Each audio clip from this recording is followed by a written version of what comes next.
কিছুটা শুকরের মতো, কিছুটা কুকুরের মতো, চুলগুলো এত লম্বা লম্বা, এরকম জন্তু জানোয়ার তো আমরা সচরাচর দেখি না। আবার দেখছি তোমার শরীরের বিভিন্ন অংশ দিয়ে রক্ত ঝরছে, কি ব্যাপার? ওই জন্তুটার আল্লাহ জবান খুলে দিলেন। ওগো বিশ্বনবী সাহাবা খালিদ বিন ওয়ালিদ, হুজুর আপনি শুনুন, আমি অন্য কেউ নয়, আমি হলাম আল্লাহ পাক রব্বুল আলামিনের তরফ থেকে আসা আযাবের একটা জানোয়ার। কোথায় ছিলে তুমি? হুজুর বেয়াদবি মাফ করুন, আপনি এক্ষুনি যে মাইয়েতে জানাজা নামাজ পড়েছেন, আমি ওই কবরের একটা কোণে চুপটি মেরে বসেছিলাম। ওই ব্যক্তিকে দাফন করা হলো, মাটি মঞ্জিল হয়ে গেল। আপনারা যেই না কবরস্থানে বাউন্ডারিটা ছেড়ে দিয়েছেন, রুমাত ফারিস্তা ওই ব্যক্তিকে জিন্দা করে বসালেন। ওই ব্যক্তি জীবনে কতটা নেক আমাল বদ আমাল এইগুলো লিখে যেই না কাপড়ে কাপড়ে করে লিখে রুমাত ফারিস্তার কাছে জমা দিয়ে দিলেন, আমি সঙ্গে সঙ্গে তার উপরে ঝাঁপিয়ে পড়লাম তাকে ভক্ষণ করব বলে। ওই সময় দেখি দৃশ্যকায় চেহারার একজন ব্যক্তি দৌড়ে এসে হাতে একটা মোটা লোহার রড গদা নিয়ে আমাকে তাড়া দিল। আমি তাকে বললাম, তুমি কে? আমাকে কেন তাড়া করছো? ওই ব্যক্তি আমাকে বলে, তুই কে? আমি বললাম, আমি হলাম আল্লাহর তরফ থেকে আসা আযাবের একটা জানোয়ার। আর তুমি কে? বলছে, তুই যে আল্লাহর বান্দার উপরে আযাব দেওয়ার জন্য, তাকে ছিন্ন ভিন্ন করে খাওয়ার জন্য ঝাঁপিয়ে পড়েছিস। আমি ওই বান্দার জীবনের 5 ওয়াক্তের নামাজ, জোরে হবে না সুবহানাল্লাহ, তুই যখন তার উপরে ঝাঁপিয়ে পড়েছিস, আল্লাহ পাক আমাকে বলেন, ওরে নামাজ চলে যাও। প্রচন্ড শীতের রাত্রিতে কত মানুষ আসসালাতু খায়রুম মিনান নাওম, মুয়াজ্জিনের আযান শোনার পরেও লেপ কাটা কম্বল টেনে আবার মুড়ি দিয়ে শুয়ে পড়েছে। অথচ আমার ওই বান্দা কনকনে শীতের রাত্রে ঠান্ডা পানিতে হাত ধোয়া যায় না, সেই পানি দিয়ে উঁচু হয়ে গোসল সেরে তোমাকে আদায় করেছিল, সম্মান করেছিল। এ নামাজ তাড়াতাড়ি করে চলে যাও আমার বান্দার কবরে, আযাবের জানোয়ার তাকে এক্ষুনি আযাব দেবে, তুমি যেয়ে তার উপরে ঝাঁপিয়ে পড়ো। জোরে হবে না সুবহানাল্লাহ। আমি তার জীবনের 5 ওয়াক্তের নামাজ, আমি থাকতে তুই কেন কোন আযাব তাকে এখানে স্পর্শ করতে পারবে না। আমিও আল্লাহর হুকুমে এখানে এসেছি। হুজুর আমি বললাম, আমি এখান থেকে যাব না, আমিও তো আল্লাহর হুকুমে এসেছি। বলল, যাবি না? এই বলে আমার উপরে এত জোরে প্রহার করলো, আমি ওই কবরের মাটির ভিতরে পুঁতে গেলাম, গেড়ে গেলাম। উনি আমার এই চুল ধরে উঠালেন, উঠিয়ে আমাকে এমন করে ছুঁড়ে ফেলে দিল। তারপর আমি দেখলাম আমি এই কবরস্থানের মাটির উপরে বাউন্ডারিতে পড়ে আছি। হুজুর ওই সময় আমি এখান থেকে ছুটে পালাচ্ছিলাম, আপনার সঙ্গে দেখা হয়ে গেল। হুজুর সবই আল্লাহ পাকের ইচ্ছা। আপনি বিশ্ব নবী সাহাবা হযরতে খালিদ বিন ওয়ালিদ, আপনাকে এইটুকু আমি জানিয়ে দিলাম, আপনি নবী পাকের উম্মত উম্মতিদের এইটুকু জানিয়ে দেবেন, তারা যদি কবরের আযাব থেকে বাঁচতে চায়, তারা যদি কবর থেকে নাজাত পেতে চায়, তারা যেন 5 ওয়াক্তের নামাজটাকে সম্মান করে, তারা যেন 5 ওয়াক্তের নামাজের উপরে যত্নবান হয়ে যায়। সুবহানাল্লাহ। 5 ওয়াক্তের নামাজের উপরে আমাদের যত্নবান হতে হবে। কিছু কিছু মানুষ জানেন বাবা, বলে আমি লোকটা কিন্তু খারাপ নয়, হয়তো নামাজ পড়ি না, কিন্তু আমি কোনো অন্যায় কাজ করি না, আমি যথেষ্ট ভালো লোক, আমার মধ্যে ধান্দাবাজি চিটিংবাজি খুব কম আছে। আরে বাবাজি, যে লোকটা তার মালিক স্রষ্টা রব্বুল আলামিনের সঙ্গে চিটিং করে, যে লোকটা তার মালিকের হকটা আদায় করে না, হুকুম পালন করে না, ওই মানুষটা বেনামাজি থাকার পরে কতটা ভালো থাকতে পারে। আমার বাবাজি ভাইয়ের, আমার মুরব্বিয়ানেরা, ইন্নাস সালাতা তানহা আনিল ফাহশাই ওয়াল মুনকার, আল্লাহ পাক জানিয়ে দিলেন নিশ্চয়ই নামাজ এমন একটা বস্তু, মানুষের সমস্ত অপকর্ম, ফায়সা, নিষিদ্ধ গলিজ কাজ থেকে নামাজ মানুষকে দূরে সরিয়ে রাখে। বলুন সুবহানাল্লাহ। আমার আব্বা জানেরা, ভাই জানেরা, আপনি যদি আল্লাহর হুকুমটাকে ঠিক মতো পালন করেন, আল্লাহর সঙ্গে যদি আপনি ধোঁকা না দেন, আপনি দুনিয়ার মানুষের কাছেও একজন ভালো মানুষ বলে গণ্য হয়ে যাবেন। আমি গুনাহগার, আপনাদের একটা কথা বলতে চাই ভাই, আপনারা বিরামনগর এই গ্রামের মানুষ, হয়তো কেউ বা দুই একজন আত্মীয়তার সূত্রে বাইরে থেকে এসেছে। আচ্ছা, আমরা প্রত্যেকে আমার নবী পাক সাল্লাল্লাহু আলাইহি ওয়াসাল্লামকে ভালোবাসি তো নাকি? একটু কথা বলেন বাবাজি। প্রত্যেকে ভালোবাসি। আচ্ছা, আল্লাহ নবী যে কথাগুলো বলেন, যে কথাগুলো বলে গেছেন রাসূলুল্লাহর প্রত্যেকটা কথা সঠিক তো নাকি? দুই একটা নাউজুবিল্লাহ একটু সঠিক নাও হতে পারে, এরকম হয় নাকি? দুই একটা, তাও না সব সঠিক, আলহামদুলিল্লাহ। তাহলে আল্লাহ রসুলের উপরে এতটা আস্থা। আচ্ছা, এক্ষুনি যদি একটা তারিখর মতখোরকে জিজ্ঞাসা করি যে আমার নবী পাক যে কথাগুলো বলেন সব কথা সঠিক, সে কি বলবে? বলবে তো নাকি? সেও বলবে যে আমার নবীর জন্য জীবন দেব, আমার নবী যেটা বলেন সেটা সঠিক। আচ্ছা, নবী পাক বলেছেন যদি কোনো ব্যক্তি বসে বসে, দাঁড়িয়ে দাঁড়িয়ে, গল্প করতে করতে, পাসা করতে করতে সকালে এক ওয়াক্ত নামাজ কাজা করে, আল্লাহ তাকে 2,88,00,000 বছর জাহান্নামায় জ্বালাবেন। এই কথাটা মনে হয় একটু নাউজুবিল্লাহ সমস্যা আছে নাকি? এটাও সঠিক? আচ্ছা, এটা যদি সঠিক হয়, ইচ্ছা করে নামাজ যারা এখানে বসে আছি, যারা প্রত্যেকে বললাম নবীজির প্রত্যেকটা কথা সঠিক, আমরা নামাজ কাজা করি না? করি না? নামাজ কাজা করি না? কেউ নেই এখানে? সব নামাজি তো? 5 ওয়াক্ত? আলহামদুলিল্লাহ। তো আমি তো আল্লাহ ওলিদের জায়গায় এসেছি একবার। এখানে একটাও নাকি বেনামাজি নেই, মাশাআল্লাহ, সব 5 ওয়াক্ত।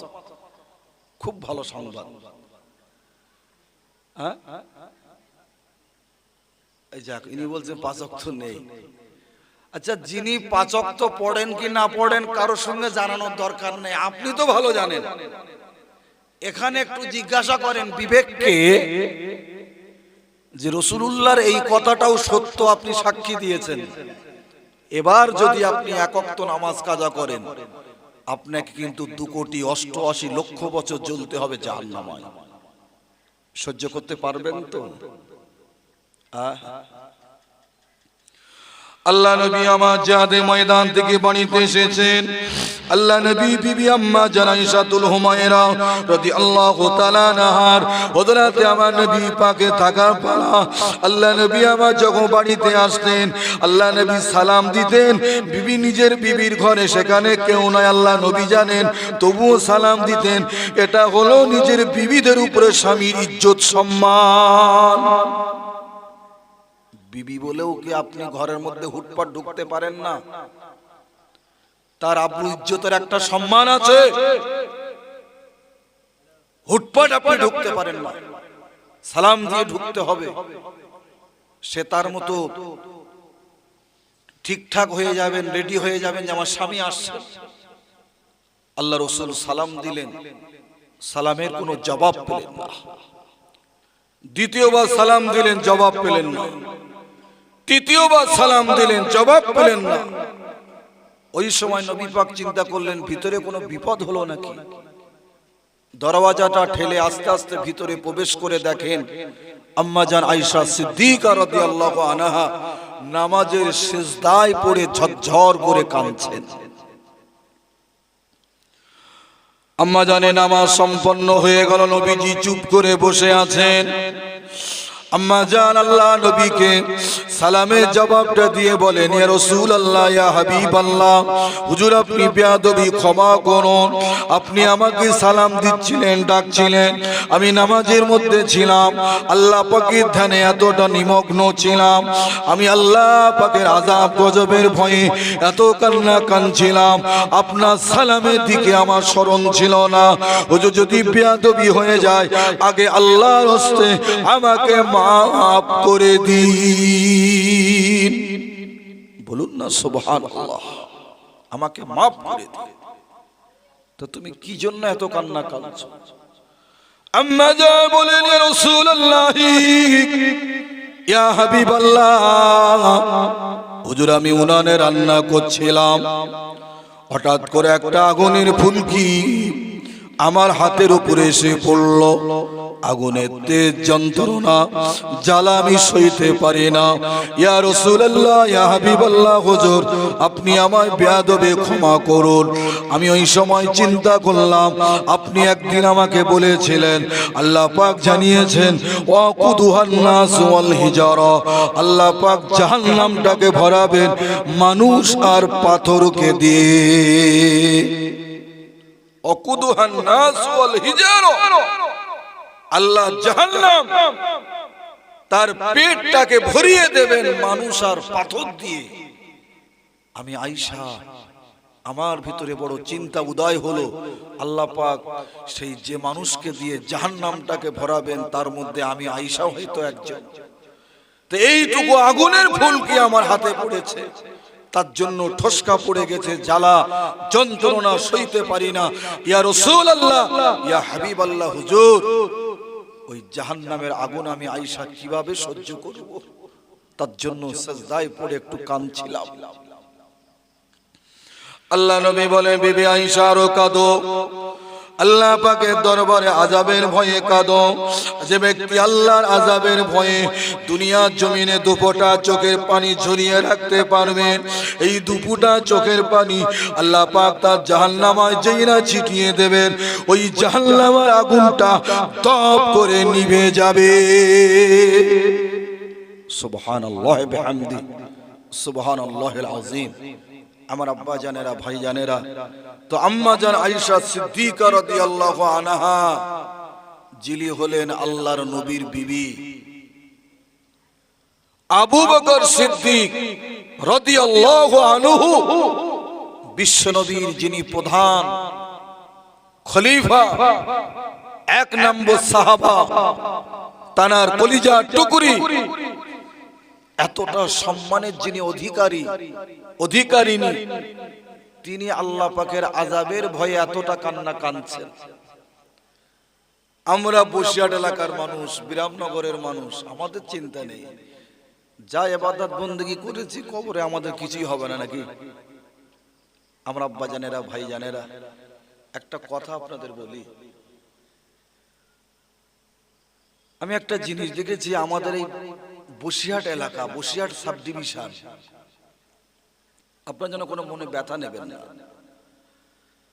এখানকার মানুষের ভিতরে এই জলসার মজলিসে বসে সুবহানাল্লাহ, আলহামদুলিল্লাহ, আল্লাহু আকবার, বা কোনো ওয়াজিনে কেরাম তার সঙ্গে একটু সহযোগিতা করা, সাই দেওয়া, উদ্বুদ্ধ করার এই প্রবণতাটা খুব কম। আপনি যদি একটু হাওড়া হুগলি যান আমার সঙ্গে, আপনি বেশি দূর না, আমাদের 24 পরগনা আমডাঙ্গা থানায় যাবেন, হাবড়াটা পার হলেই দেখবেন মানুষের আবেগ কাকে বলে। মজলিসে সুবহানাল্লাহ হুজুরদের বলতে হয় না, তার আগে এমন করে সুবহানাল্লাহ বলেন, আর যে ব্যক্তি একবার সুবহানাল্লাহ বলবেন তো আল্লাহ তার জন্য বেহেশতের ভিতরে একটা চারা গাছ আল্লাহ রোপণ করে দেবে। সুবহানাল্লাহ বিহামদি। ওই গাছটা কত বড়, যে ব্যক্তি সুবহানাল্লাহ, আলহামদুলিল্লাহ, আল্লাহু আকবার এই তাসবিহ পড়েছেন, ওই ব্যক্তির চোখের দৃষ্টিসীমা যত দূর পৌঁছাবে ওই বৃক্ষের ডালপালা পাতালতাগুলো তত দূর পর্যন্ত শাখা প্রশাখা বিস্তার করে থাকবে, এত বড় গাছ হয়ে যাবে। আর ওই গাছের প্রত্যেকটা পাতা তাসবিহ পড়ে পড়ে আল্লাহর কাছে মাগফিরাত করতে থাকবে। আল্লাহ, যে বান্দা সুবহানাল্লাহ, আলহামদুলিল্লাহ, আল্লাহু আকবার এই তাসবিহ পড়েছেন, ওই বান্দাকে কবে এই জান্নাতে দাখিল করবেন? বলবেন না সুবহানাল্লাহ? তাহলে আপনাদের নিজে থেকেই সুবহানাল্লাহ বলতে হবে। আলহামদুলিল্লাহ, আল্লাহ শুকরিয়া আপনি আদায় করবেন, এর যা যা আল্লাহ তার নিয়ামতকে আপনাদের জন্য বাড়িয়ে দেবেন। ভাই, গাছের তাসবিহ পড়ে না পড়ে না? গাছের পাতা তাসবিহ পড়ে তো নাকি? আমরা কেউ দেখেছি তাসবিহ পড়তে? দেখবেন আমার আপনাদের প্রতিটা কবরে খেজুরের একটা ডাল পুঁতে দেওয়া হয় না? কি গো বাবা, খেজুরের ডাল পোঁতা হয় কেন? আল্লাহ নবী সাল্লাল্লাহু আলাইহি ওয়াসাল্লাম তিনি একটা কবরে আযাব দেখতে পেলেন। সাহাবা হুজুরদের বললেন, খেজুরের একটা ডাল ভেঙে নিয়ে আসো। নবীজি আমার ওই ডালটা নিজে হাতে করে পুঁতে দিলেন আর বললেন, যতক্ষণ এই ডালটা তাজা থাকবে এই পাতাগুলো তাসবিহ পড়বে আর এই ব্যক্তির নেকিটা কবরে শুয়ে শুয়ে পাবে। বলুন না সুবহানাল্লাহ। বসিরহাটের আল্লামা রুহুল আমিন রহমাতুল্লাহ আলাইহিকে আল্লাহ পাক সেই চোখ দিয়েছিলেন, তিনি গাছের তাসবিহ পড়া নিজে কানে শুনেছেন, চোখে দেখেছেন। আমার আব্বা জানেরা, ভাই জানেরা, মুজাদ্দিদুজ্জামান আমিরুস শরিয়া কুতুবুল আলাম দাদা হুজুর পীর কেবলা রহমাতুল্লাহ আলাইহিকে নোয়াখালী কিছু আলেমেরা কালেমা শরীফকে তগর অক্ষরে লেখার কারণে কাফিরি ফতোয়া দিয়েছিল। এই ফতোয়ার কারণে হুজুর আল্লামা রুহুল আমিন রহমাতুল্লাহ আলাইহি মুজাদ্দিদুজ্জামান দাদা হুজুর পীর কেবলা কাইমুজ্জামান বড় হুজুর কেবলা আব্দুল মাবুদ মেদিনীপুরি ও মইজুদ্দিন হামিদি আরো বড় বড় খলিফারা এমন করে নোয়াখালীতে চলে গেলেন।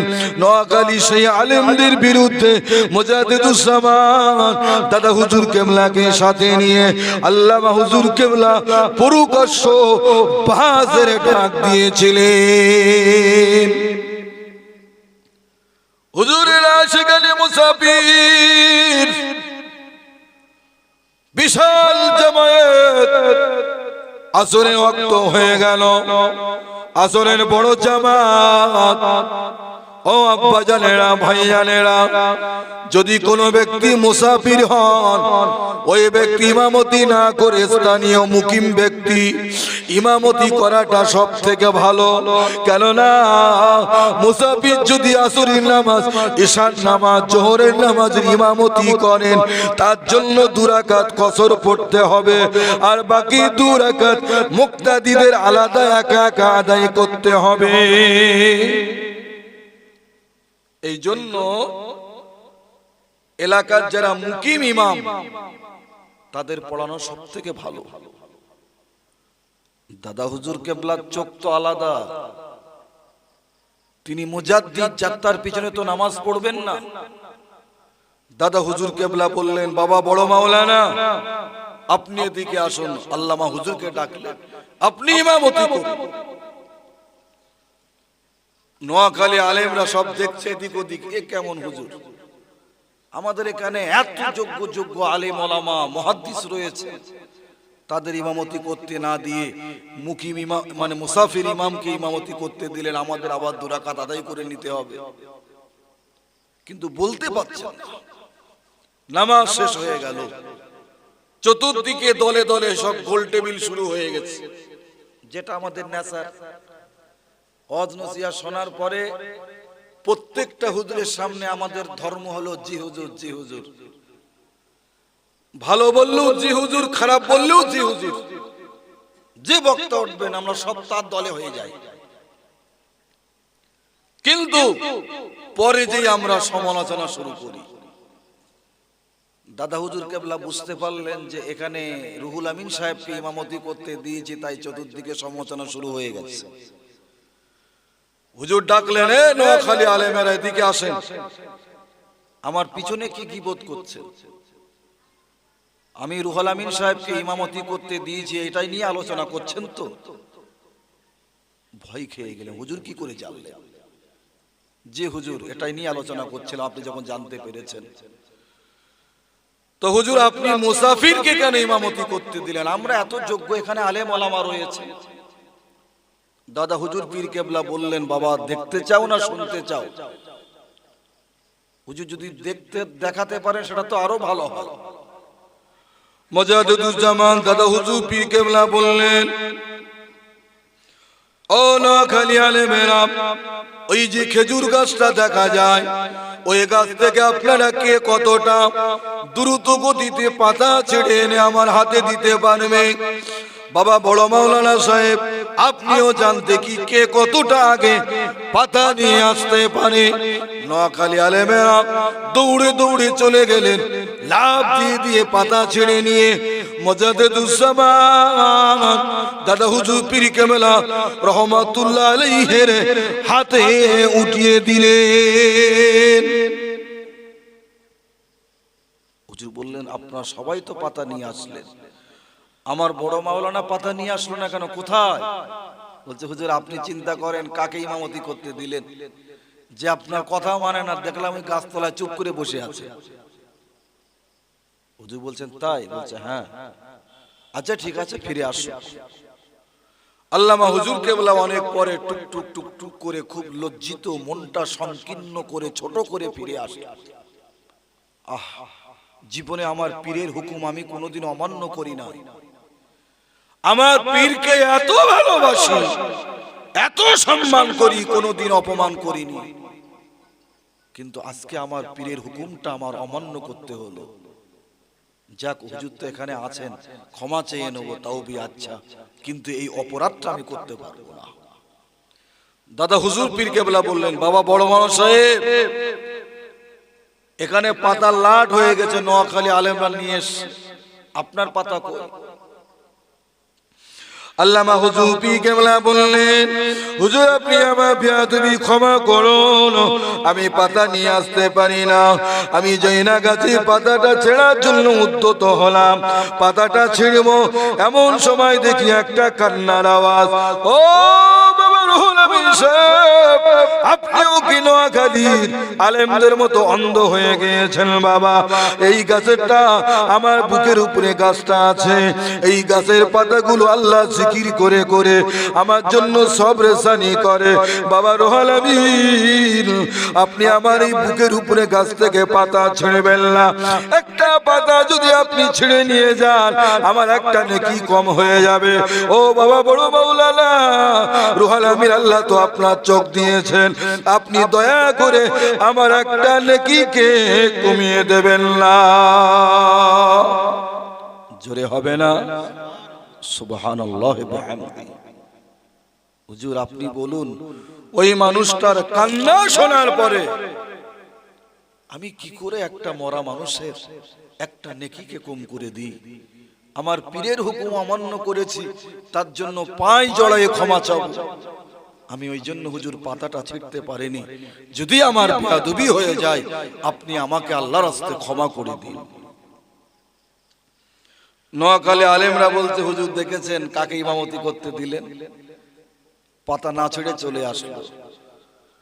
দাদা হুজুর পীর কেবলা বললেন, আমি তো ইচ্ছা করেই রুহুল আমিনকে পাতা ছিঁড়তে পাঠালাম এবং আপনাদের পাঠালাম এটা জানানোর জন্য, কেন আবু বকর রুহুল আমিন সাহেবের পিছনে ইক্তেদা করে নামাজ আদায় করেছেন? কেন না? যার চোখ অন্ধ, দুয়ে তিনে নেত্র, এই 3 নম্বর চোখটা যার নাই, তার পিছনে আবু বকর ইমামতি করতে পারে না। বলুন সুবহানাল্লাহ। আল্লাহ আপনাদের জাহিরি ইলম দিয়েছে, মাদ্রাসায় পড়ে বড় বড় পণ্ডিত আপনারা হয়েছেন, কিন্তু আপনাদের ভিতরে ইলমে মারিফাতের নূর নাই, বাতিনি ইলম নাই। তো বাতিনি ইলম আল্লাহ পাক আমার রুহুল আমিনকে এতটা দান করেছেন, ওখানে কাশফুল কুবুর করে ওই কবরবাসীর হালতটাও দেখে এসেছে। বলুন সুবহানাল্লাহ। আমার আব্বা জানেরা, ভাই জানেরা, তো গাছের পাতা আল্লাহ তাসবিহ পড়ে, তাই আপনাদের বলছি সুবহানাল্লাহ, আলহামদুলিল্লাহ, আল্লাহু আকবার। এই তাসবিহগুলো একটু বেশি করে পড়ে রাখুন। তাসবিহ, তাহমিদ, তাকবীর বেশি বেশি করে পড়ে রাখুন। এই দুনিয়াতে হয়তো আল্লাহ পাক আমাদের টাকার অভাব দেননি, খাবার অভাব দেননি, কিন্তু আমরা প্রত্যেকে বলো নেকির কাঙাল। যারা এখানে বসে আছে প্রত্যেকে আমরা নেকির কাঙাল। একটা নেকির জন্য কিয়ামতের দিন পাশাড়কে নিয়ে যাবে। যেদিন বাপ তার ছেলেকে একটা নেকি দেবে না, মা তার ছেলেকে একটা নেকি দেবে না, যে বিবির জন্য বিবির মায়া মমতায় পড়ে আব্বাকে ভুলে গেলেন, মাকে ভুলে গেলেন, সেই বিবিও সেদিন আপনার চিনবে না। কলিজার টুকরা সোনামানিক সন্তান, ছেলে মেয়ে, তারা কেউ আপনাকে চিনবে না। সেই দিনকে একটা নেকির জন্য আমাকে আপনাকে বড় মুসিবতে পড়তে হবে। বাবাজি একটু দরুদ শরীফ আল্লাহুম্মা। হ্যালো, আসসালাম না ভাই, একটু বাইরে আছে, বলেন। হ্যাঁ, কার? ইন্নালিল্লাহি ওয়া ইন্না ইলাইহি রাজিউন। কখন? আল্লাহু আকবার। আপনি এখন কোথায়? মাদ্রাসায়?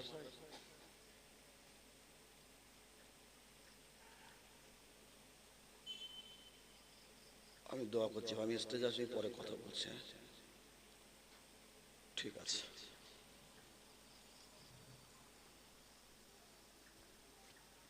প্যারে হাজিরিনে মজলিস, একটা নেকির জন্য আমাদের পাশাড়কে নিয়ে যাবে, বড় কঠিন। আপনার আমার জাত, আমার কওম, আপনাদের হাত জোড় করে বলছি, আমার আব্বা জানেরা, এখনো ফিরে আসো। হই হই করার সময় নেই। কখন কোন মুহূর্তে আমাদের দুনিয়া থেকে চলে যেতে হবে তার কোনো নিশ্চয়তা নাই। আসুন আমরা কিছু নেক আমাল করি, আল্লাহ যেন আমাদের পরকালে নাজাত করে দেন। আমরা কিছু আমাল করা শুরু করি। ভাবছি অনেক হই হই করে বেড়াচ্ছি আমার আব্বা জানেরা, ভাই জানেরা। মাগরিবে নামাজের পরে কোন গতি আমরা জামাতে হয়তো নামাজ পড়লাম, কি একাকি নামাজ পড়লাম। নামাজ পড়ার পর পরই আমরা কোন গতি 2 রাকাত দাঁড়িয়ে সুন্নাতটা পড়ি, নফল নামাজ আমরা বসে পড়ি। ওটা দাঁড়িয়ে পড়তে আমাদের সব থেকে বড় কষ্ট।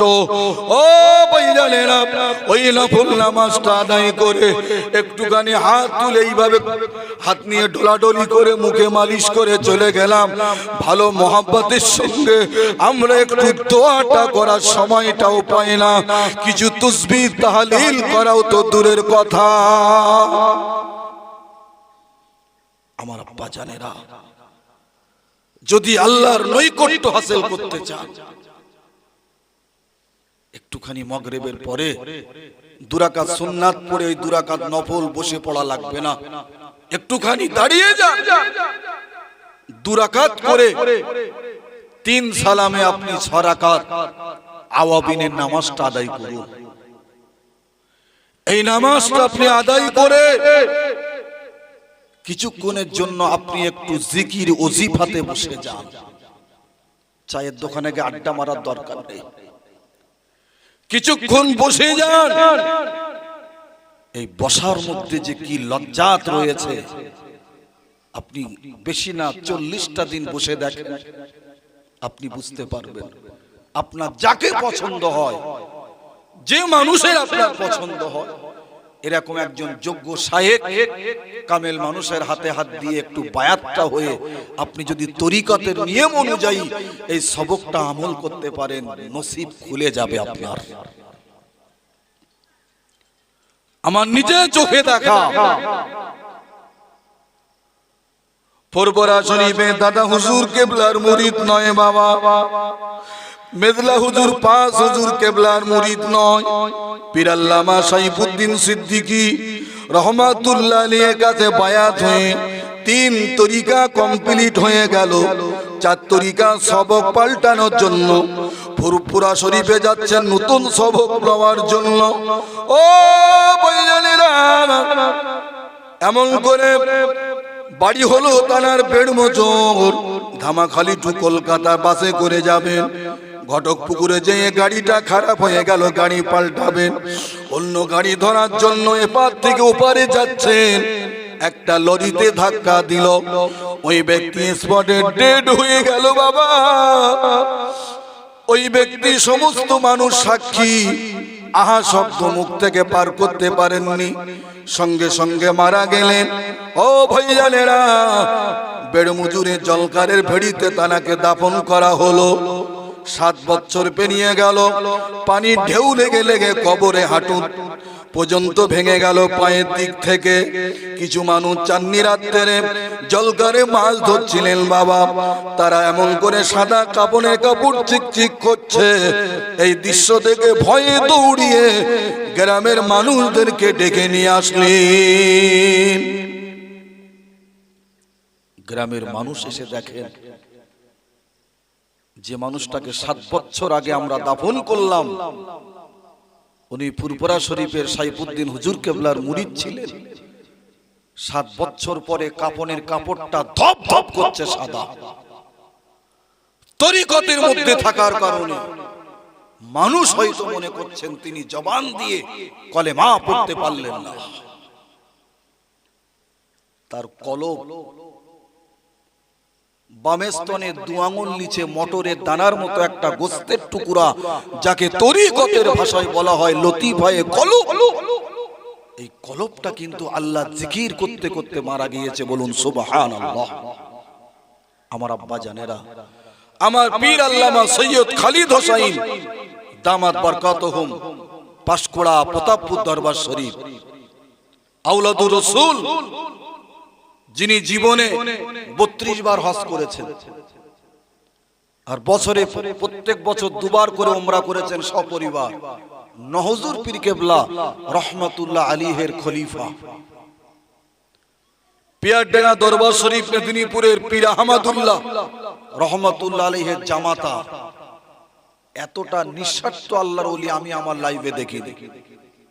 আমি ফুরফুরায় 12 বছর কাটিয়েছি, সবাই ভালো, কেউ খারাপ না, কিন্তু আমি এনার মধ্যে অনেকটা নিঃস্বার্থ দেখেছি। উনি কারোর সঙ্গে মোসাবা করে একটা টাকা নেন না। ওনার দরবারে প্রতিদিন 2,5-3 হাজার লোক হয় কম বেশি জুমার দিন। সমস্ত মানুষকে উনি বিরিয়ানি খেতে দেন নিঃস্বার্থ ভাবে, কারোর কাছ থেকে মোসাবা করে বা জীবনের দানও তোলেন না। আর 5 ওয়াক্ত নামাজ, 5 জামাত তাকবীরে উলার সঙ্গে। ওনার বাড়িতে তাহাজ্জুদের আজান হয়, ওনার ঘরের জানলার পাশে মুয়াজ্জিন সাহেব আজান দেন। এতটা তাহাজ্জুদ গুজারি মানুষ, সুন্নাতের পাবন্দি। আমার আব্বা জানেরা, ভাই জানেরা, তো আমার হুজুর কেবলা বলেন, যদি থানা কবর হলো থানা, আখিরাতের প্রথম মঞ্জিল। এই থানায় কিন্তু যত সব মারধর লেডোলেডি সব থানায় হবে।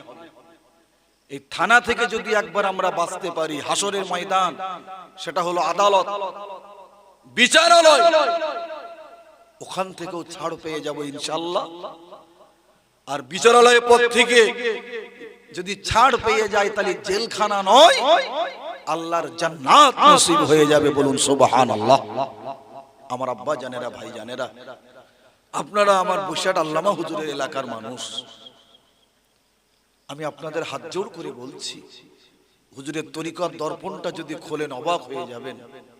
কত কষ্ট করে তিনি লিখে গেছেন, যাতে করে এই জাত নামাজি হতে পারে, এই জাত কবরে আযাব থেকে বাঁচতে পারে, ইলমে মারিফাতে নূর হাসিল করতে পারে, জিকির গুজারি হয়ে যায়, নফল ইবাদত করনে ওয়ালা বান্দা হয়ে যায়।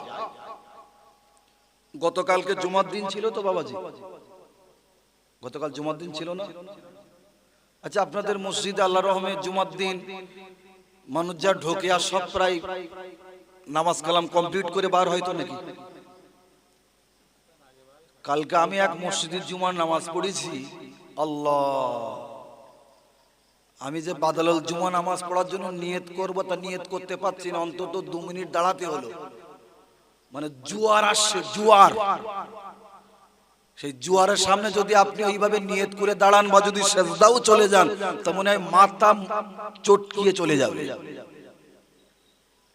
আচ্ছা, এই ব্যায়ামটা আসলো কোথা থেকে বলুন তো? বলেন। 10 বছর আগে এই সিস্টেমটা ছিল? সত্যি কথা বলুন। 10 বছর আগে ছিল না। তখন পর্যন্ত আমরা একটা জিনিস দেখেছি, 2-1 জন কারোর খুব জরুরত, হসপিটালে বিভিন্ন জায়গায় যাবেন, তারা চলে আসতেন।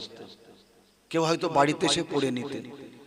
আর এখন এমন একটা ব্যাধি এসে গেছে, জুমার ফরজ শেষ, মসজিদ ফাঁকা, ওই গরিব গুরব 2-1টা বুড়ো তাড়া, 15-20 জন, 18 জন, 30 জন হাইয়েস্ট তারা আছে। আগে দেখেছি একসঙ্গে শেষ মোনাজাত করে মানুষ কত আনন্দ করে, বা কেউ চোখ মুছতে মুছতে ফিরতেন। সেই জিনিসটা বিদায় হয়ে গেল। আবার জিজ্ঞেস করেন যে ছেলেগুলো বেরিয়ে আসছে, ভাই তুমি কি সিলসিলায় ফুরফুরার? বৈশাখ আল্লামা হুজুরকে ভালোবাসো? ওরে বাবারে, ভালোবাসে মানে কি? বৈশাখ হুজুরের নামে কথা বললে একদম তার শেষ করে দেবো। তো বৈশাখ হুজুর কেন নামাজ শিক্ষা মানে? হুজুর জুমার নামাজ কত রাকাত লিখে গেছেন সেটা কি মানে? সব শেষ। এই রোগটা এসছে একটা জায়গা থেকে, আমি আমার ক্ষুদ্র জ্ঞানে খুঁজে পেয়েছি, বলবো। এই যখন এই তবলিগ জামাত আমাদের এলাকায় আসলো, ওনারা ওই ফরজ নামাজটা মসজিদে পড়ে সুন্নাত গুলো বাড়ি যেয়ে পড়াটা খুব ভালো মনে করতেন। মানে নাকে মুখি করা শুরু করে দিয়েছে তারা। ওরা তো আলেম না, তবলিগ জামাত কিন্তু আলেম না, বলো। সব আম মানুষ, সাধারণ জেনারেল শিক্ষিত মানুষ, এরাই সব তবলিগ জামাতে যায়। আপনি তবলিগ জামাতের মধ্যে কোনো যোগ্য আলিমকে দেখতে পাবেন না। আলেমরা জানেন যে সব মশলা সব জায়গায় দেওয়া যায় না। কিছু কিছু মশলা আম মজলিসে দিতে নেই, কেন তাদের ভিতরে খারাপ প্রভাবটা পড়ে যাবে। তারা কিন্তু বাড়িতে যেয়ে সুন্নত নামাজ পড়েন, এতে আমি সন্দেহ নেই, আমি বিশ্বাস রাখি। কিন্তু আমরা যারা দুর্বল ঈমানওয়ালা, আমরা মনে করছি ওনারা বাড়ি যেয়ে নামাজ পড়ছেন বা চলে যাচ্ছেন, মনে হয় আর নামাজ নেই। অথচ আমরা বাড়ি যেয়ে টুপিটা খুলেই শুরু করে দিলাম। ব্যাধিটা এখান থেকে এসেছে, তাও খুব বেশি গ্রাস করতে পারেনি। এই বছর 5-7 যে ইউটিউব উঠেছে না, এই ইউটিউব কিন্তু যেমন বিষাক্ত পয়জন, আবার তেমন ভালো। এর দ্বারা অনেক ভালো কাজও হচ্ছে। আর কিছু কিছু বক্তা, ও জুমার ফরজ নামাজের পরে আর কোনো নামাজ নেই, 2 রাকাত পড়লেও হবে, 4 রাকাত বাড়ি গিয়ে পড়লেও হবে, এইভাবে করলে হয়ে যাবে, আর কোনো নামাজ কালাম নেই। এই শোনার পরে দেখতে এত বড় বড় শাইখুল হাদিস, মুহাদ্দিস, তারা যখন বলতেছে, তো আমাকে এসব হুজুরদের কথা শুনে এত নামাজ কেন পড়তে যাব? আমার বাপজি ভাইরা, জুমার দিন নামাজ না পড়ে আপনি আসবেন না। সম্পূর্ণ নামাজটা আদায় করে আসুন, সম্পূর্ণ নামাজটা আদায় করে আসুন। কিয়ামতের দিন ময়দানে মাশরে আমার আপনার ফরজ নামাজগুলো যখন কম হয়ে যাবে, ফরজ নামাজের কোটা যখন পূর্বে না মামা, আল্লাহ পাক রব্বুল আলামিন আমার আপনার বিধি নামাজগুলোকে নিয়ে আল্লাহ পাক আমাদের ফরজের কোটাগুলোকে পূর্ণ করে নেবেন। বিধি নামাজে যদি ফরজের কোটা পূর্ণ না হয়, আল্লাহ পাক বলবেন, ফেরেশতারা আমার বান্দা সুন্নাতে মুআক্কাদাগুলোকে নিয়ে তার আমল করে ফরজ নামাজের সঙ্গে চাপিয়ে নাও। ও ভাইজানেরা, বাবাজিরা, তাতেও দেখা যাবে ফরজ নামাজের কোটা পূর্ণ হচ্ছে না। ও ভাইজানেরা, বাবাজিরা, এবার আল্লাহ পাক বলবেন, আমার বান্দাকে জাহান্নামে দেওয়া যাবে না। আদরের বান্দা, আমার বান্দা জীবনে অনেক নফল নামাজ পড়ে রেখেছে। ও ফেরেশতারা, আমার বান্দা জীবনের নফল নামাজগুলোকে নিয়ে তার ফরজ নামাজের মধ্যে চাপিয়ে দাও। এবার দেখা যাবে বান্দা নফল নামাজের দ্বারা ফরজ নামাজের পাল্লাটা ভারী হয়ে গিয়েছে। একটু জোরে হবে না সুবহানাল্লাহ? এর থেকে আর আশা করা যাবে না, এখানে এর থেকে আশা করা যাবে না। এই বাংলাদেশ হলে বুঝতেই পারতেন। একদিন যাবেন আমার সঙ্গে হাওড়া জেলায়, গাড়িতে করে নিয়ে যাবো, আর খাওয়া দেখবেন, নাস্তা পানি। আশ্চর্য ব্যাপার, আল্লাহ পাক আমাদের নফল নিয়ে যদি ফরজ পূর্ণ করে দেয়, এখানে সুবহানাল্লাহটাও একটু মন দিয়ে হয় না? এত কপাল ফাটা হয়ে গেছে আমরা। একটু জোরে বলুন না সুবহানাল্লাহ। এটা বললে আপনার দিলটা তাজা হবে, জোরে বললে। ইমানদারে ইমানি কুওয়াত জিহাদের ময়দানে ইসলামের জয় জয়াকার লাঠির বলে হয়নি, জনবলে হয়নি, তরবারির বলে হয়নি, ইমানি কুওয়াতের জোরে আল্লাহর খাস রহমতে জিহাদের ময়দানে আমার নবী পাকের সাহাবারা জয়যুক্ত হয়েছিলেন। সুবহানাল্লাহ বিহামদিহি। প্যারে হাজির মুজলিস, নফল নামাজ বেশি বেশি করে পড়ুন। মুফতি আব্দুল কাইয়ুম সাহেব হুজুর কেবলা একটা কথা বলেন যে বান্দা এই নফল ইবাদতের দ্বারাই এতটা নিকটে চলে যান আল্লাহর, বান্দা আর আল্লাহর মাঝ থেকে পর্দাটা সরে যায়। সুবহানাল্লাহ বিহামদিহি। বেশি বেশি নফল নামাজ আপনি আদায় করুন। আপনার সংসারে বড় অভাব, সংসারে বড় অনাটন, বড় দুঃখে কষ্টে আছেন, ও ভাইজানেরা, কার কাছে যাবেন? হাত পাতবেন, একবার দেবে, দুবার দেবে, তারপরে আপনাকে দেখে রাস্তা থেকে পালাবে। আপনাকে দেখলে লোকের চার দোকানের মধ্যে লুকিয়ে থাকবে। ওই লোকটা আমার কাছে টাকা চাওয়ার জন্য আসছে, আর আপনাকে দেবে না, আপনার দিকে মুখ কালো করবে। ও ভাইজানেরা, ফজরের নামাজে পরে একটু বসে যান, একটু বসে যদি আপনি কোরআন শরীফ পড়তে পারেন, আপনি সূরা ইয়াসিনটা তিলাওয়াত করুন, আপনি সূরা ইয়াসিনটা তিলাওয়াত করুন, আপনি আল্লাহ পাকের কিছুক্ষণ জিকির করুন, সুবহানাল্লাহ, আলহামদুলিল্লাহ, আল্লাহু আকবার পড়ুন, লা ইলাহা ইল্লাল্লাহ জিকির করুন। এই করতে করতে ফজরের নামাজের আজকে যেমন শেষ টাইম ছিল 5:47 ওখান থেকে 20 মিনিট এমন করে কোনো নামাজ পড়া যাবে না। 6:07 পরে আপনি দাঁড়িয়ে যান, কারোর সঙ্গে কথা বলবেন না। 2 রাকাত করে নিয়ে মাত্র 4টি রাকাত নামাজ আপনি আদায় করুন, ইশরাকের নামাজ। হুজুর আল্লামা রুহুল আমিন রাহমাতুল্লাহ আলাইহি লিখেছেন, যে ব্যক্তি ফজর বাদে কারোর সঙ্গে কথা না বলে 2 রাকাত করি 4 রাকাত ইশরাকের নামাজ মাকরুহ ওয়াক্ত কেটে যাবার পর আদায় করলেন, আল্লাহ পাক ওই ব্যক্তির নামালে একটা মকবুল হজ আর একটা মকবুল ওমরার সওয়াব দান করে দেবেন। সুবহানাল্লাহ বিহামদিহি। কি বলেছেন বলুন তো? একটা মকবুল হজ মানে কবুলিয়াত হজ, আর একটা কবুল হওয়া উমরার সওয়াব আল্লাহ দান করবেন। হুজুর আল্লামা লিখেছেন বুখারীর উদ্ধৃতি দিয়ে। শুধু তাই নয়, যে ব্যক্তি দিনের প্রথম ভাগে এই 4 রাকাত নামাজকে আদায় করলেন, আল্লাহ দিনের শেষ ভাগ পর্যন্ত রহমতের ফারিস্তা দ্বারা তাকে গাইড করবেন। জোরে বলুন না সুবহানাল্লাহ। ওরে বাবারে, আমরা নামাজটা পড়িয়েই মসজিদের গেটের বাইরে এসে টুপিটা খুলে পকেটে ঢুকিয়ে 4 দোকান কইতে, শুনেছিস অমুকের বোর ঘটনা শুনেছিস? আর একজন বলতে, এই সেকেন্ডার তুই পরে বলিস, কোন দাঁড়া, আমার কাছে শোন, শুনলি তো ইন্টারেস্ট তো আমার কাছে। কি কামায় ধনা হচ্ছে 4 দোকানে, পরের কিবত গিল্লা, মরা ভাইয়ের গোস্তগুলো কেটে টুকরা টুকরা করে খাচ্ছে আমরা। কারোর কাছে ছুটতে হবে না, ইশরাক পড়ুন। আপনি যখন ফজরের নামাজ বাদ সূরাতুল ইয়াসিন তিলাওয়াত করলেন, আল্লাহ আপনার বাড়িতে বৃষ্টির ফোঁটার ন্যায় ঝুমঝুম করে রহমত ঝরিয়ে দেন। বলুন সুবহানাল্লাহ। আল্লাহ পাকের রব্বুল আলামিনের রহমতে আমি গুনাহগার একটু টুকটাক তাবিজ কালামও দেই হুজুর আল্লামার কিতাব থেকে। কিছু কিছু মানুষ চাচিমারা দিয়ে বলেন, বাবা আমার ছেলে না ডান হাত দিয়ে কামায়, বাম হাত দিয়ে ফুরুত করে বেরিয়ে যায়, এত টাকা কামায়, 30টা 35টা সেলাই মেশিন আমার ছেলে, এত টাকা কামায়, টাকা রাখতে পারে না, ফুরুত করে বেরিয়ে যায়।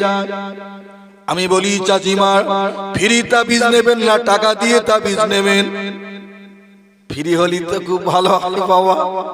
তাহলে ফ্রি তাবিজ যদি নেন, নবীজি যে তাবিজ দিয়েছেন সেটা দিচ্ছি নেন, খুব খুশি। আল্লাহ রসুলের তাবিজ আছে নাকি আপনার কাছে? বলে হ্যাঁ আছে। ও আম্মা জান, আপনার ছেলে যদি কোরআন পড়তে পারে, আশা করি হয়তো আপনার ছেলে পারে না, তার বউটা তো পারে। কেন নিজের ছেলে কোরআন পড়তে পারুক আর না পারুক, মেয়ে দেখতে যাওয়ার সময় আগে জিজ্ঞাসা করে বৌমা ওই মেয়েটা কোরআন জানে কিনা, এটাও ভালো কাজ। আপনিও তো কোরআন জানেন, প্রতিদিন বাড়িতে মাগরিবে নামাজের পরে এশা নামাজের আগে কোরআন শরীফের 27 পারা সূরা রহমানের পরে সূরা, এই সূরাটা তেলাওয়াত করবেন। আল্লাহ নবী জানান যে বাড়িতে মাগরিব আর এশা নামাজের মাঝখানে সূরা ওয়াকিয়া তেলাওয়াত করা হবে, ওই বাড়িতে কোনদিন আল্লাহ পাক অভাব অনাটন প্রবেশ করাবেন না। সুবহানাল্লাহ বিহামদি। নবীজি বলেছেন যে বাড়িতে মাগরিব আর এশার মাঝখানে সূরাতুল ওয়াকিয়া তেলাওয়াত করা হবে, সূরা রহমানের পরে সূরা, আল্লাহ ওই বাড়িতে অভাব দেবেন না, প্রাচুর্যের সূরা। এটা করবেন, যান আল্লাহ ভালো করবেন।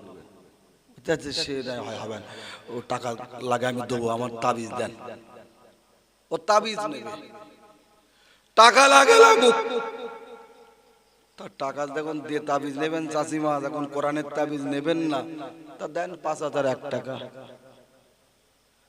খুব যখন টাকার জোর হয়েছে, তাবিজ নিয়ে গলায় যখন ঝুলাবে, ঝুলাও, দাও 5001 টাকা, তাও দেবে। কোরআন ওই টাইমটা মোবাইল দেখবে, তো ওই টাইমে মোবাইল দেখবে। এখন একটা জিনিস হয়েছে বলে, এই মোবাইল নিয়ে উঠে এই মেয়েদের পাশা হাসা করা, গিবত গিল্লাটা একটু কমেছে। আগে এই মোবাইল যখন না আসলে ওই টাইমটা কে বলো খুব পাশা হাসা হতো লোকের বাড়ি, আর এখন এই পাশা গিবত গিল্লাটা বাড়ির মধ্যে খুব কম। স্বামী স্ত্রী 2 ছেলে মেয়ে 4 জন শুয়েছে, স্বামী একটা হাতে করে নিয়েছে, বউ একটা হাতে করে নিয়েছে, আর 2 বাচ্চার হাতে একটা দিয়েছে, এনে তোরা 2 ভাই বোনি মিলে একটা দেখ, আর মা একটা নেছে, আচ্ছা স্বামী একটা নেছে, কেউ কারোর দিকে কোনো খেয়াল নেই, যে যার মতো চালাচ্ছে। কি অবস্থা! গিবত গিল্লা। অন্ত বউটা যে স্বামীর পাশে শুয়ে একটু বলবে যে অমুকির বউ কি করে, বা তোমার মা তোমার বোন কি করে জানো, সেটাও একটু কমেছে। বাবাজি, এই কঠিন সময়ের মধ্যে দিয়েও আল্লাহর মুমিন বান্দারা, মুত্তাকি বান্দারা এমন করে বেরিয়ে যাবেন, তাদের গায়ে কাদা লাগবে না। জোরে বলবেন না সুবহানাল্লাহ। কি মনে করছেন তার মধ্যে দিয়েও মানুষ বাঁচতে পারবে না? অবশ্যই পারবে। তার মধ্যে দিয়ে বহু মানুষ বেঁচে যাচ্ছেন আলহামদুলিল্লাহ। বাচ্চাদের মোবাইল আসক্তি থেকে দূর করা, আল্লাহ রহমত আসবে। এই দেখেছেন মাদ্রাসাগুলো এত সুন্দর সিস্টেম করেছেন হুজুররা, এখন কড়া মোবাইল চলবে না। ওই জন্য আল্লাহ পাক ইলম দিচ্ছে। আর বাড়িতে ছেলে পেলে রাখবেন, মাধ্যমিক পরে নাকি এখন সব মোবাইল কিনতে টাকা দিচ্ছেন না সরকার থেকে? মোবাইল দেবেন না, সরকারে দেবে, হ্যাঁ, যাতে করে এরা শেষ হয়, এরা ভালো চাকরির প্রার্থী হয়ে না দাঁড়িয়ে আন্দোলন করতে না পারে। এই মোবাইল নিয়ে জুটে সেই যোগ্য চাকরি প্রার্থী হচ্ছে না ঠিক মতো। আল্লাহ আমাদের হেফাজত করুন। আবার মোবাইলের মধ্যে অনেক ভালাই আছে, মোবাইলকে খারাপ বলা যাবে না। এর মধ্য থেকে ছোট ছোট সূরা তেলাওয়াত শুনে এরকম কটা মানুষের নাম বলবো, ঠিকানা দেবো আপনাকে, তারা এত সুন্দর করে কোরআন তেলাওয়াত শিখেছে আপনি অবাক হয়ে যাবেন। কোরআন দেখে পড়তে পারেন না, শুনে শুনে শুনে শুনে ঠিক যেখানে যেমন টান, মাখরাজ, গুন্না সবকিছু উচ্চারণ করে পড়ে। একটু সুবহানাল্লাহ বলবেন না? এর ভালো দিক তো আছে, কিন্তু ভালো দিকের থেকে খারাপ দিকটা বেশি। কেন জানেন? মানে ইবলিস শয়তানের কাজ তো হয়তো মরেনি এখন, ওর কাজ হলো শুধু ওর দলের দিকে টানা। আমার আব্বা জানেরা, ভাই জানেরা, আপনি মোবাইল আছে, মোবাইল থাকবে, কেউ বন্ধ করতে পারবে না, আর মোবাইল রাখতেও হবে। এখন আগেকার মানুষ দেখতেন প্রায় নাম্বার পাল্টাইতো, নাম্বার খুঁজে পাওয়া যেত না, আর এখন নাম্বার পাল্টালে আপনার সব শেষ। খাওয়া হোক আর না হোক মোবাইলের নাম্বার ঠিক রাখতে হবে, কেন ব্যাংকের টাকা তুলবেন তাও মোবাইলের সঙ্গে লিঙ্ক, যা করবেন সব মোবাইলের সঙ্গে লিঙ্ক। ওই জন্য মোবাইল নাম্বারটা এখন খুব গুরুত্বপূর্ণ, অন্তত একটা নাম্বার অবশ্যই ভালো, কিন্তু আমরা এর ভালো দিকগুলোকে বেছে নেব। যোগ্য যোগ্য ওলামা আমরা শোনার আগে ফলো করব যে আমাদের সিলসিলার আলেম ওলামা কারা, আমাদের হানাফি মজহাবের আলেম ওলামা কারা, তাদের নসিহতগুলো শুনবো ইনশাআল্লাহ। একটু বলুন না ইনশাআল্লাহ। উল্টো পাল্টা আলেমদের শুনবেন না। বাংলাদেশের বক্তা শুনবেন এনায়েতুল্লাহ আব্বাসী, উনি আমাদের মজহাবের এবং উনি এই তরিকতের মানুষ, সিলসিলার মানুষ। কারামত আলী জনপুরি রহিমাহুল্লাহ তানারই উত্তরসূরি, এসব মানুষদের শুনবেন। আমাদের বাংলার জমিনের যোগ্য আলেম ওলামা সিলসিলার আলেমদের ওয়াজ নসিহত শুনবেন, হানাফি মজহাবের আলিম ওলামাদের বায়ান তাকরীর গুলোকে শুনবেন। বিপদগামী হবেন না বাবাজি, যাত্রা শুনবেন না এই ইসলাম সেই ইসলাম, এ রহমান সে রহমান উল্টো পাল্টা শুনে শেষ হবেন না বাবা। তাই আমি গুনাহগার আপনাদের কাছে হাত জোড় করে বলে যাচ্ছি, আসুন আমরা কিছু নফল ইবাদত করি, যার কারণে আমরা আল্লাহর নৈকট্য হাসিল করতে পারি। সব চলে যাচ্ছে, কত মানুষ চলে গেলেন, এবার আমার আপনার যাবার পালা। এখনো মনে করছি যুবকদের নামাজ পড়তে বললে বলে নামাজের সময় হয়নি, যুবকদের নামাজ পড়তে বললে বলে এখনো নামাজের সময় হয়নি। আমার ভাইজানেরা, বাবাজিরা, ও আমার যুবক ছেলেরা, তোমাদের মতো যুবক কেন, গোটা পৃথিবীর কবরস্থান গুলো যদি খুঁজে খুঁজে দেখা হয়, একটা দুটি নয়, 1000 2000 নয়, কোটি কোটি যুবকদের কবর পাওয়া যাবে, যারা একদিন তোমার আমার মতো বলেছিল এখনো আমারও নামাজের সময় হয়নি। আজকে সেই যুবকগুলো কবরের ভিতরে ছটফট ছটফট করছে, ছটফট ছটফট করছে। আল্লাহ পাক আপনি একটু সুযোগ দেন, আমি একটু দুনিয়া জমিনে যেয়ে আপনার ইবাদত বন্দেগিটা করে আসি। আল্লাহ আর সুযোগ দেবেন না, আর সুযোগ হবে না। তোমাদের কাছে আমার আলেম ওলামা বান্দা, তোমাদের কাছে নবী আম্বিয়া আউলিয়া বান্দারা দ্বীনের খেদমত করার জন্য দ্বীনের দাওয়াত দিয়ে গিয়েছিলেন, তোমরা তাদের কথা মানোনি। একটা দুটো নয়, কোটি কোটি যুবক কবরে তারা তড়পড়ছে।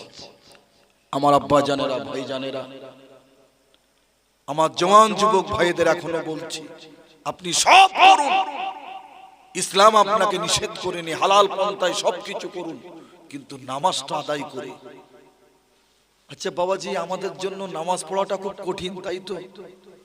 যে লোকটা 5 ওয়াক্ত নামাজি, আল্লাহর সন্তুষ্টির জন্য একবার আদায় করতে পেরেছে, ওই মানুষটা, যে মানুষটা রাস্তায় গাড়িতে থাকলেও নামাজ কাজা করেন না, এরকম একটা নামাজিকে আপনি 1 কোটি টাকা দিয়েও নামাজ কাজা করাতে পারবেন না। অথচ যে লোকটা বেনামাজি, 5 ওয়াক্ত নামাজ পড়েন না, শুধু 2টো ঈদের নামাজ পড়েন, এরকম একটা মানুষকে যদি আমি কালকেই মনে করি নামাজ পড়াবো, 300 টাকা দিলেও একদিনের নামাজ পড়ে দেবে। কি দেবে না?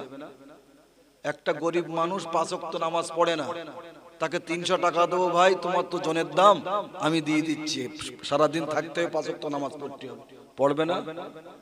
পড়বারও বলবে হুজুর কালকে হবেন তো আবার। হ্যাঁ ঠিক আছে, তুমি 7 দিন পড়ো, 7 দিন পরে বলেন হুজুর কালকে নেবেন না কাজে। কি ভুল বলছি নাকি?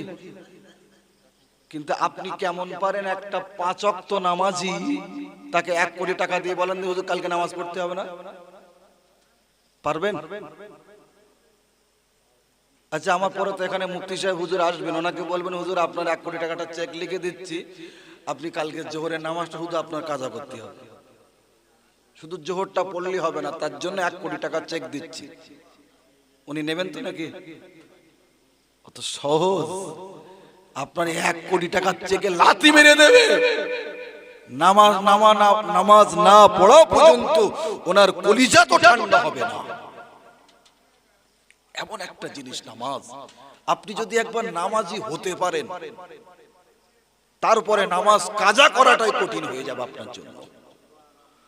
আমার ভাইয়ারা বাবাজিরা, কত জওয়ান যুবক ছেলেরা, তারা কোনো আলেম নয়, ওলামা নয়, এখনো কলেজে পড়াশোনা করছে, হালকা দাড়ি রেখে দিয়েছেন তারা, 5 ওয়াক্ত নামাজ শুধু পড়েন না, নামাজ পড়েন কিন্তু কলকাতা কলেজ থেকে ফিরছেন, আসর ওয়াক্ত হয়ে গেল, নিজে চোখে দেখেছি ভোজরাটে গাড়ি থেকে নেমে যেয়ে আসরের নামাজটা আদায় করে নিয়ে চুপ করে মসজিদে বসে আছে, হুজুর এক্ষুনি টাইম আর বেশি নেই, 30 মিনিট বাকি, আবার যদি গাড়িতে উঠি মালঞ্চই যেতে যেতে নামাজ কাজা হয়ে যাবে মাগরিব, তাই এখান থেকে একেবারে মাগরিবটা পড়ে তারপরে যাব।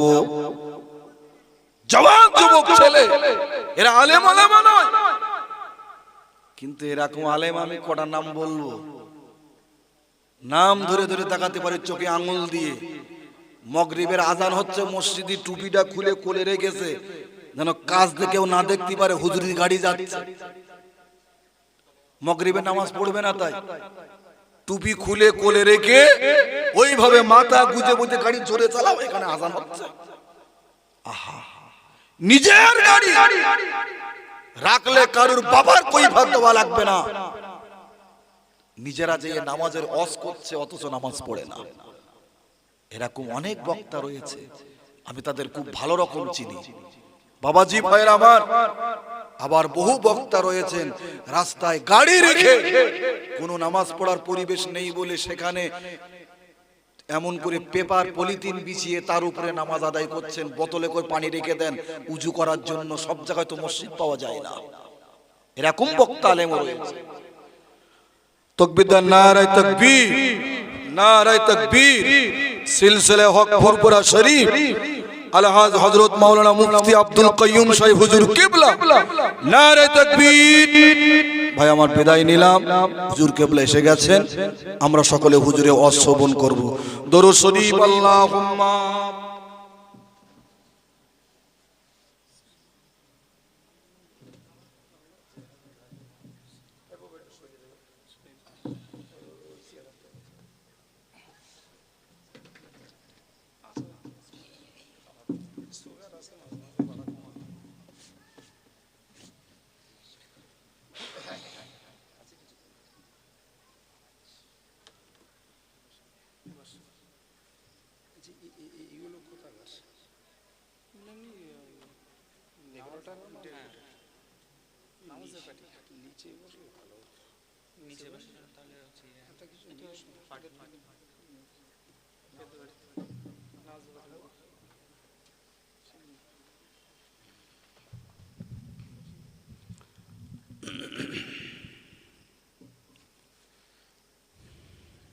আসসালামু আলাইকুম।